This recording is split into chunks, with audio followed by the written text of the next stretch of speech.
One thing that keeps me puzzled, despite having studied finance and economics at the world's best universities, the following question remains unanswered.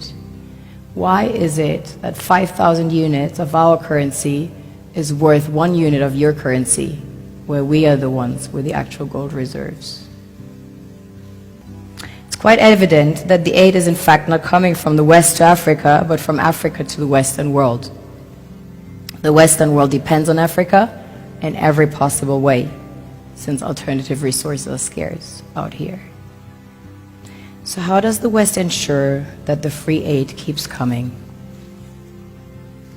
By systematically destabilizing the wealthiest African nations and their systems, and all that backed by huge PR campaigns, leaving the entire world under the impression that Africa is poor and dying and merely surviving on the mercy of the West.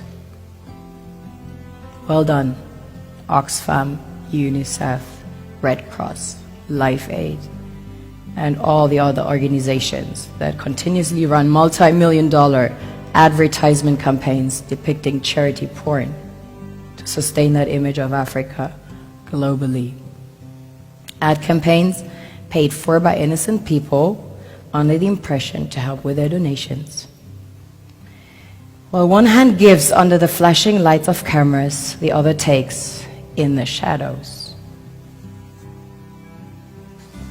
We all know the dollar is worthless, while the euro is merely charged with German intellect and technology, and maybe some Italian pasta. How can one expect donations from nations that have so little? It's super sweet of you to come with your colored paper in exchange for our gold and diamonds. But instead, you should come empty-handed, filled with integrity and honor. We want to share with you our wealth and invite you to share with us. The perception is that a healthy and striving Africa would not disperse its resources as freely and cheaply, which is logical.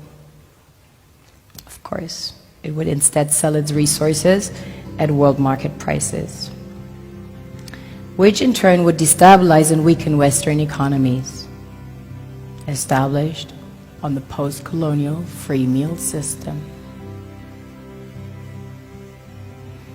Last year, the IMF reports that 6 out of 10 of the world's fastest growing economies are in Africa, measured by their GDP growth. The French Treasury, for example, is receiving about $500 billion year in, year out, foreign exchange reserves from African countries based on colonial debt they forced them to pay. Former French President Jacques Chirac stated in an interview recently that we have to be honest and acknowledge that a big part of the money in our banks comes precisely from the exploitation of the African continent. In 2008, he stated that without Africa, France will slide down in the rank of a third world power. This is what happens in the human world, the world we have created. Have you ever wondered how things work in nature? One would assume that in evolution the fittest survives. However, in nature, any species that is overhunting, overexploiting the resources they depend on as nourishment, natural selection would sooner or later take the predator out, because it offsets the balance.